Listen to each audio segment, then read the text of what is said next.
ಒಂದು ಪಕ್ಷವಾಗಿ ಉಳಿದಿಲ್ಲ, ಅಲ್ಲಿ ಪಂಗಡಗಳೇ ಪಕ್ಷವಾಗಿ ಹೋಗಿದೆ. ಬಿಜೆಪಿಯಲ್ಲಿ ನಾಯಕರ ಕೊರತೆ ಇದೆ ಎಂದು ಶಾಸಕ ಶಿವರಾಮ್ ಹೆಬ್ಬಾರ್ ತಿಳಿಸಿದರು. ಬಿಜೆಪಿ ಒಂದು ಪಕ್ಷವಾಗಿ ಉಳಿದಿದೆ. ಕರ್ನಾಟಕದಲ್ಲಿ ಪಂಗಡಗಳೇ ಒಂದು ಪಕ್ಷ ಒಂದು ಕಡೆ ಅಂತ ಅದು ಎಷ್ಟು ಪಂಗಡ ಇದೆ ನಿಮಗೆ ಕಾಣ್ತಕ್ಕಂಥದ್ದು ಒಂದು ಪಂಗಡ. ಮೊದಲು ನಾವು ಸ್ವಲ್ಪ ಮಾತಿನಿಂದ ಬದಿ ಹೋದ ನಮ್ಮದೊಂದು ಪಂಗಡ ಆಗ್ತದೆ, ನಂದು ಸೋಮಶೇಖರ್, ಇವತ್ತು ಹೋಗೋದ್ರ ಪಂಗಡ ಹೇಳ್ತೀವಿ. ಇನ್ನು ಕಾದೋಡಿ ಮತ್ತೆ ಅಲ್ಲ, ನಿಮ್ಮದೇ ಮಾಧ್ಯಮಗಳ ಬಹುದು ಗೊತ್ತಾಗ್ತಾ ಇದೆ. ನಾಯಕರ ಕೊರತೆ ಕಾಣ್ತಾ ಇದೆಯಾ ಅಂತ. ನಾಯಕರೇ ಇಲ್ಲ, ಕೊರತೆ ಇದೆ ಕರ್ನಾಟಕದಲ್ಲಿ. ನೋಡಿ ಶೋಕಾಸ್ ನೋಟಿಸ್ ಅನ್ನ ಕೊಟ್ಟಿರುವಂಥದ್ದು. ನಾನು ಕಳೆದ 8 ತಿಂಗಳಿಂದ 1 ವರ್ಷದಿಂದ ಪಕ್ಷದ ಬೆಳವಣಿಗೆಯಿಂದ ಸಾಕಷ್ಟು ದೂರ ಇದ್ದೇನೆ. ಹಾಗಾಗಿ ಪಕ್ಷದಲ್ಲಿ ನಡೀತಕ್ಕಂಥ ಯಾವುದೇ ಆಕ್ರಮಣಕಾರಿ ಸಂದೇಶಗಳು ನನಗೆ ಗೊತ್ತಾಗ್ತಾ ಇಲ್ಲ. ವೈಯಕ್ತಿಕವಾಗಿ ಅವ್ರ ಜೊತೆ ಮಾತಾಡ್ತಾ ಇರ್ತೀನಿ, ಅವ್ರು ನನಗೆ ಅನೇಕ ಸಂಗತಿಗಳನ್ನು ಹೇಳ್ತಾರೆ.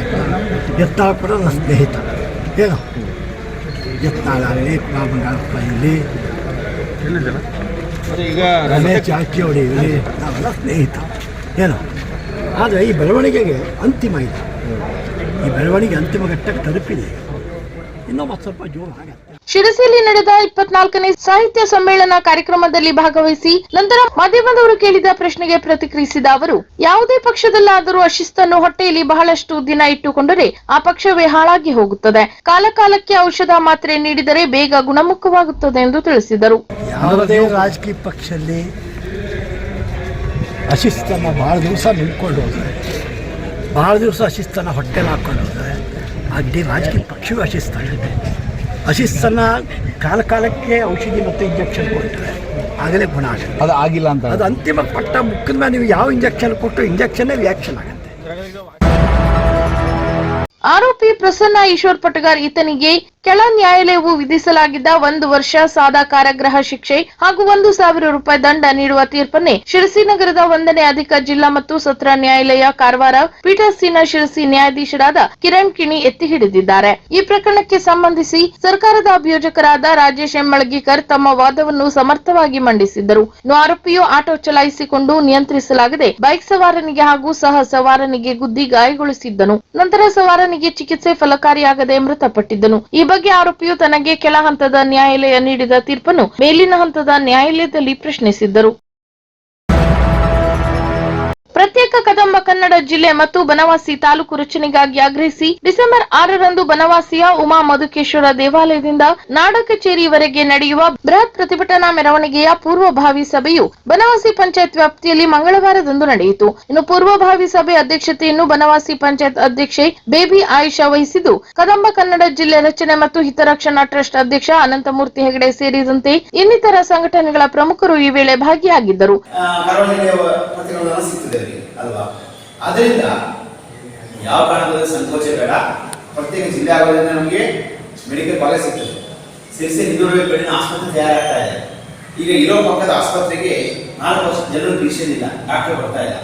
ಒಂದು ಮೆಡಿಕಲ್ ಕಾಲೇಜ್ ಗರಿಷ್ಠ ಪಕ್ಷ 70 ಜನ ಡಾಕ್ಟರ್ಗಳಾಗ್ತಾರೆ. ಅವರು ಅವರ ಪಾಠದ ಅವಧಿ ನಂತರದಲ್ಲಿ ನಮ್ಮ ಸೇವೆ ಸಿಗ್ತದೆ ಎಲ್ಲ ಆಸ್ಪತ್ರೆಗಳು. ಇದು ನಮ್ಮ ಭಾವನೆ.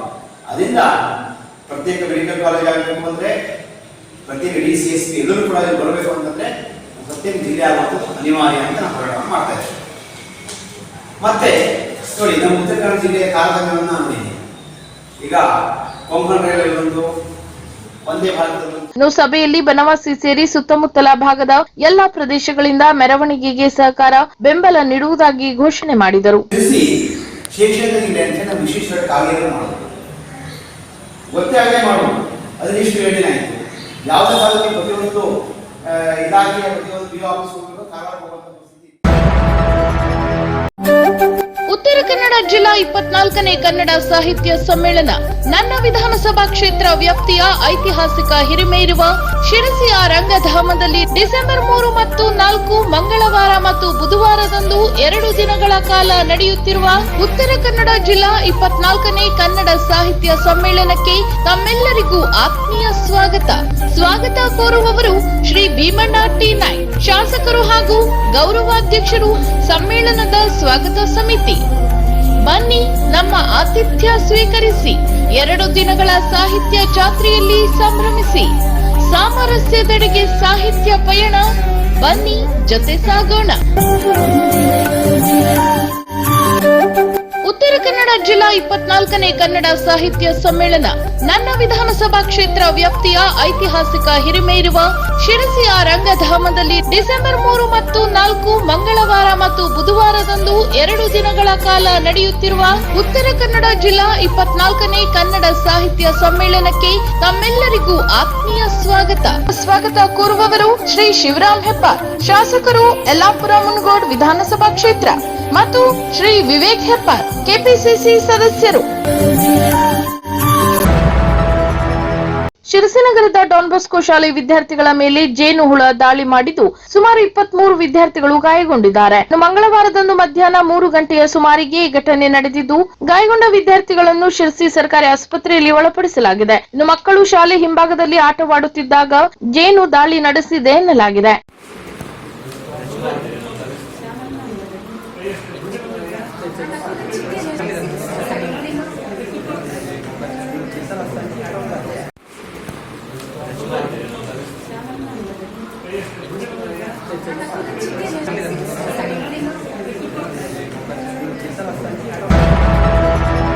ನಗರಸಭೆ ಪರವಾನಗಿ ಇಲ್ಲದೆ ಅನಧಿಕೃತವಾಗಿ ರಸ್ತೆ ಮೇಲೆ ಕುಳಿತು ಮೀನು ಮಾರಾಟ ಮಾಡುತ್ತಿದ್ದವರ ಮೇಲೆ ಮಂಗಳವಾರ ಕಾರ್ಯಾಚರಣೆ ನಡೆಸಿರುವ ನಗರಸಭೆ ಅಧಿಕಾರಿಗಳು ಮಾರಾಟಕ್ಕಿಟ್ಟ ಮೀನುಗಳನ್ನು ವಶಕ್ಕೆ ಪಡೆದು ಎಚ್ಚರಿಕೆ ನೀಡಿದ್ದಾರೆ. ಇನ್ನು ಇಂದಿರಾನಗರ, ಕಸ್ತೂರ್ಬಾ ನಗರ, ಹುಬ್ಬಳ್ಳಿ ರಸ್ತೆ, ನೆಹರು ನಗರ, ಗಣೇಶ ನಗರ, ಮರಾಠಿಕೊಪ್ಪ ಸೇರಿದಂತೆ ಹೀಗೆ ಹಲವು ಕಡೆ ಅನಧಿಕೃತವಾಗಿ ಮೀನು ಮಾರಾಟ ಮಾಡುತ್ತಿದ್ದ ಸ್ಥಳಗಳಿಗೆ ಸಿಬ್ಬಂದಿಗಳೊಂದಿಗೆ ತೆರಳಿ ಮಾರಾಟಕ್ಕಿಟ್ಟ ಮೀನನ್ನು ವಶಕ್ಕೆ ಪಡೆದುಕೊಂಡಿದ್ದಾರೆ. ಇನ್ನು ನಗರದಲ್ಲಿ ಹೀಗೆ ಮೀನು ಮಾರಾಟ ಮಾಡುವುದರಿಂದ ಮೀನು ಮಾರುಕಟ್ಟೆಗಳಲ್ಲಿ ಅಧಿಕೃತವಾಗಿ ಮೀನು ಮಾರಾಟ ಮಾಡುವವರಿಗೆ ಹಾನಿಯಾಗುತ್ತದೆ ಎನ್ನುವ ದೂರಿನ ಮೇರೆಗೆ ನಗರಸಭೆಯವರು ನಗರದಾದ್ಯಂತ ಕಾರ್ಯಾಚರಣೆ ನಡೆಸಿದ್ದಾರೆ. ಕಾರ್ಯಾಚರಣೆಯಲ್ಲಿ ಪರಿಸರ ಅಭಿಯಂತರರಾದ ಶಿವರಾಜ್, ಕಿರಿಯ ಆರೋಗ್ಯ ನಿರೀಕ್ಷಕ ನವೀನ್ ಕುಡಾಲ್ಕರ್ ಸೇರಿದಂತೆ ಹಲವರು ಪಾಲ್ಗೊಂಡಿದ್ದರು. ಶಿರಸಿ ತಾಲೂಕಿನ ಬಗೇರ್ ಹುಕುಂ ಸಾಗುವಳಿ ಚೀಟಿ, ಪಹಣಿ ಪತ್ರಿಕೆ ಮತ್ತು ಪೋಡಿ ದಾಖಲೆಗಳ ವಿತರಣಾ ಕಾರ್ಯಕ್ರಮಕ್ಕೆ ಆಗಮಿಸುತ್ತಿರುವ ಕರ್ನಾಟಕ ಸರ್ಕಾರದ ಕಂದಾಯ ಸಚಿವರಾದ ಶ್ರೀ ಕೃಷ್ಣ ಬೈರೇಗೌಡ ಇವರಿಗೆ ಹಾರ್ದಿಕ ಸ್ವಾಗತ ಕೋರುವವರು ಶ್ರೀ ಭೀಮಣ್ಣ ಟಿ ನಾಯ್ಕ್, ಶಾಸಕರು ಶಿರಸಿ ಸಿದ್ದಾಪುರ ವಿಧಾನಸಭಾ ಕ್ಷೇತ್ರ. ಐತಿಹಾಸಿಕ ಹಿರಿಮೆ ಇರುವ ಶಿರಸಿಯ ರಂಗಧಾಮದಲ್ಲಿ ನಡೆಯುತ್ತಿರುವ ಉತ್ತರ ಕನ್ನಡ ಜಿಲ್ಲಾ 24ನೇ ಕನ್ನಡ ಸಾಹಿತ್ಯ ಸಮ್ಮೇಳನಕ್ಕೆ ಆಗಮಿಸುತ್ತಿರುವ ಗಣ್ಯರು, ಜನಪ್ರತಿನಿಧಿಗಳು, ಸಾಹಿತಿಗಳು, ಸಾಹಿತ್ಯಾಸಕ್ತರು, ಸಾಹಿತ್ಯ ಪೋಷಕರಿಗೆ ಹಾರ್ದಿಕ ಸ್ವಾಗತ ಕೋರುವವರು ಶ್ರೀ ವಸಂತ್ ಕೆ ನಾಯ್ಕ್, ವಿಎಂ ಸರ್ಕಾರಿ ಪದವಿ ಪೂರ್ವ ಕಾಲೇಜು ನೀಲಕಣಿ ಶಿರಸಿ ಇದರ ಹಿರಿಯ ಉಪನ್ಯಾಸಕರು, ಕರ್ನಾಟಕ ಸರ್ಕಾರದ ರಾಜ್ಯ ಪ್ರಶಸ್ತಿ ಪುರಸ್ಕೃತರು, ಉತ್ತರ ಕನ್ನಡ ಜಿಲ್ಲಾ ಇತಿಹಾಸ ಉಪನ್ಯಾಸಕರ ಸಂಘದ ಅಧ್ಯಕ್ಷರು ಹಾಗೂ ಜನಪದ ಸಾಹಿತ್ಯ ಪರಿಷತ್ ಸಿದ್ದಾಪುರ ಘಟಕದ ಅಧ್ಯಕ್ಷರು ಹಾಗೂ ಕನ್ನಡ ಸಾಹಿತ್ಯ ಪರಿಷತ್ನ ಅಜೀವ ಸದಸ್ಯರು. ಡಿಸೆಂಬರ್ 4ರಂದು ಶಿರಸಿ ನಗರಕ್ಕೆ ಕಂದಾಯ ಸಚಿವ ಕೃಷ್ಣ ಬೈರೇಗೌಡ ಭೇಟಿ ನೀಡಲಿದ್ದಾರೆ. ಶಿರಸಿ ತಾಲೂಕಿನಲ್ಲಿ ಬಗರ್ ಹುಕುಂ ಸಾಗುವಳಿ ಸಕ್ರಮ ಕುರಿತು ನಮೂನೆ 57ರಲ್ಲಿ ಅರ್ಜಿ ಸಲ್ಲಿಸಿದ ಅರ್ಹ ಫಲಾನುಭವಿಗಳಿಗೆ ಹಕ್ಕುಪತ್ರಗಳನ್ನು ಹಾಗೂ ಮುನಗೋಡು ತಾಲೂಕಿನಲ್ಲಿ ಹೊಸದಾಗಿ ಸೃಜಿಸಲಾದ ಕಂದಾಯ ಗ್ರಾಮಗಳಲ್ಲಿ ವಾಸಿಸುವ ಫಲಾನುಭವಿಗಳಿಗೆ ನಿವೇಶನ ಹಕ್ಕುಪತ್ರ ವಿತರಿಸುವ ಕಾರ್ಯಕ್ರಮದಲ್ಲಿ ಅವರು ಪಾಲ್ಗೊಳ್ಳಲಿದ್ದಾರೆ. ಇನ್ನು ಕಾರ್ಯಕ್ರಮವು ಶಿರಸಿ ನಗರದ ಡಾ ಅಂಬೇಡ್ಕರ್ ಸಭಾಭವನದಲ್ಲಿ ಮಧ್ಯಾಹ್ನ 3 ಗಂಟೆಗೆ ಆಯೋಜಿಸಲಾಗಿದೆ ಎಂದು ತಿಳಿಸಿದ್ದಾರೆ. ರಾಜ್ಯಪಾಲ ಥಾವರ್ ಚಂದ್ ಗೆಹ್ಲೋಟ್ ಮಂಗಳವಾರದಂದು ಕಾರವಾರಕ್ಕೆ ಆಗಮಿಸಿದ್ದು ಭಾರತೀಯ ನೌಕಾನೆಲೆಯನ್ನು ಅವರು ಪ್ರವೇಶಿಸಿದ್ದಾರೆ. ಉತ್ತರ ಕನ್ನಡ ಜಿಲ್ಲಾಡಳಿತದಿಂದ ರಾಜ್ಯಪಾಲರನ್ನು ಅದ್ದೂರಿಯಾಗಿ ಬರಮಾಡಿಕೊಳ್ಳಲಾಯಿತು. ನೌಕಾಪಡೆಯಿಂದ ಗೌರವ ವಂದನೆಯನ್ನು ಸಹ ಸಲ್ಲಿಸಲಾಯಿತು. ಇನ್ನು ರಾಜ್ಯಪಾಲ ಥಾವರ್ ಚಂದ್ ಗೆಹ್ಲೋಟ್ ಅವರು ಮಂಗಳವಾರ ಇಲ್ಲಿ ವಾಸ್ತವ್ಯ ಹೂಡಲಿದ್ದಾರೆ. ಅಂತೆಯೇ ಬುಧವಾರ ಭಾರತೀಯ ನೌಕಾನೆಲೆಯ ವಿವಿಧ ಕಾರ್ಯಕ್ರಮಗಳಲ್ಲಿ ಅವರು ಭಾಗವಹಿಸಲಿದ್ದಾರೆ. ಇನ್ನು ಕರ್ನಾಟಕ ನೌಕಾ ಪ್ರದೇಶದ ರಿಯಲ್ ಅಡ್ಮಿರಲ್ ಕೆಎಂ ರಾಮಕೃಷ್ಣನ್, ಜಿಲ್ಲಾಧಿಕಾರಿ ಕೆ ಲಕ್ಷ್ಮೀಪ್ರಿಯಾ, ಜಿಲ್ಲಾ ಪಂಚಾಯತ್ ಸಿಇಒ ಈಶ್ವರ್ ಕುಮಾರ್ ಕಾಂದು, ಜಿಲ್ಲಾ ಪೊಲೀಸ್ ವರಿಷ್ಠಾಧಿಕಾರಿ ನಾರಾಯಣ ಎಂ ಈ ವೇಳೆ ಹಾಜರಿದ್ದರು.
ಕಡೆ ಹೋಗಿ ಇದು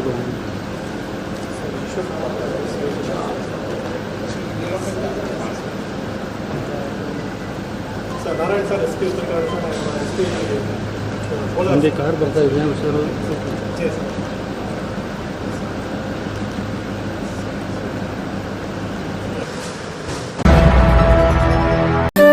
ಐತಿಹಾಸಿಕ ಹಿರಿಮೆ ಇರುವ ಶಿರಸಿಯ ರಂಗಧಾಮದಲ್ಲಿ ನಡೆಯುತ್ತಿರುವ ಉತ್ತರ ಕನ್ನಡ ಜಿಲ್ಲಾ 24ನೇ ಕನ್ನಡ ಸಾಹಿತ್ಯ ಸಮ್ಮೇಳನಕ್ಕೆ ಆಗಮಿಸುತ್ತಿರುವ ಗಣ್ಯರು, ಜನಪ್ರತಿನಿಧಿಗಳು, ಸಾಹಿತಿಗಳು, ಸಾಹಿತ್ಯಾಸಕ್ತರು, ಸಾಹಿತ್ಯ ಪೋಷಕರಿಗೆ ಹಾರ್ದಿಕ ಸ್ವಾಗತ ಕೋರುವವರು ಶ್ರೀ ಶಿವರಾಮ್ ಹೆಬ್ಬಾರ್ ಅಧ್ಯಕ್ಷರು, ಶ್ರೀ ಮೋಹನ್ ದಾಸ್ ನಾಯ್ಕ್ ಉಪಾಧ್ಯಕ್ಷರು, ಶ್ರೀ ಶ್ರೀಕಾಂತ್ ಜಿ ಭಟ್ ವ್ಯವಸ್ಥಾಪಕ ನಿರ್ದೇಶಕರು ಹಾಗೂ ಆಡಳಿತ ಮಂಡಳಿಯ ಎಲ್ಲಾ ನಿರ್ದೇಶಕರು ಮತ್ತು ಸಮಸ್ತ ಸಿಬ್ಬಂದಿ ವರ್ಗ, ಕೆನರಾ ಡಿಸಿಸಿ ಬ್ಯಾಂಕ್ ಲಿಮಿಟೆಡ್, ಪ್ರಧಾನ ಕಚೇರಿ, ಶಿರಸಿ.